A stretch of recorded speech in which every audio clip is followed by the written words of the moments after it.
Hi friends, నేను మీ మురళి. అందరూ బాగున్నారా? అందరూ బాగుండాలి, అందులో నేను ఉండాలని ఒకే ఒక ఆలోచనతో మీకు ఈ విషయాలు నేను చెప్తున్నా. బంగాళాఖాతంలో పుట్టిన ఒక చిన్న అల్పపీడనం ఇప్పుడు మెంతా తుఫాన్గా రూపం దాల్చింది.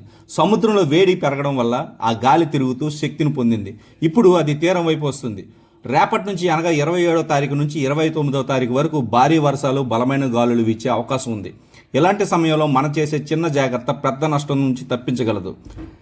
ఇప్పటికే వాతావరణ శాఖ వారు శ్రీకాకుళం నుంచి చిత్తూరు వరకు ఈ తుఫాను అనేది భారీ నష్టాన్ని కలిగిస్తుందని హెచ్చరికలు చేస్తున్నారు. రైతులు, వ్యాపారులు జాగ్రత్తగా వినండి. మన చేతికి వచ్చిన పంటను ఇప్పుడే మనం తగ్గు ఉపయోగంతో వీలైనంత వరకు కాపాడుకుందాం. వ్యాపారులు, పండ్లు, కూరగాయలు బయట అమ్మే చిరు వ్యాపారస్తులు జాగ్రత్త వహించండి. లారీలు, ఆటోలు, కార్లు, బైకులు చెట్ల దగ్గర, పాత గోడల దగ్గర పార్కింగ్ చేయకండి. ప్రభుత్వాలు, మీడియా ఇప్పటికే హెచ్చరిస్తుంది. మనం మంచి కొరకే, దాన్ని మనం సమన్వయంగా పాటించాలి. నాకు ఏమీ కాదులే అనుకుంటే అది నీ కర్మే.